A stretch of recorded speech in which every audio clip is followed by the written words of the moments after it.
नमस्कार. दररोज श्री सुक्ताचे पठण केल्याने काय होते ते जाणून घेऊया. श्री सुक्तामध्ये सर्व प्रकारचे ऐश्वर्य वर्णन केलेले आहे. श्री सुक्ताचे पठण प्रामुख्याने दारिद्र्य नष्ट होण्यासाठी आणि धनप्राप्तीसाठी केले जाते. श्री सुक्ताच्या पठणामुळे दुर्दैव सुदैवात बदलते, मनोकामना पूर्ण होतात, घर, वाहन, सुखसमृद्धी प्राप्त होते. नियमित पठण केल्यास संतानसंबंधी समस्या देखील दूर होतात. धनासोबतच समृद्धी वाढते आणि सर्व प्रकारच्या अडचणी नष्ट होतात. जे लोक श्री सुक्ताचे पठण करतात ते रागीट, मत्सरी किंवा लोभी होत नाहीत. त्यांची बुद्धीही दूषित होत नाही.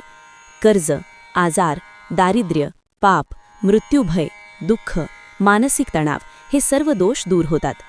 हे सर्व वर्णन श्री सुक्तांच्या मंत्रांमध्ये आढळते. त्याचे पठण अत्यंत चमत्कारिक आहे. श्री सुक्ताचे दररोज पठण करावे. जर दररोज शक्य नसेल तर शुक्रवारी आणि पौर्णिमेला अवश्य करा. 3, 5, 7 किंवा 11 आवर्तनांमध्ये पठण करता येते.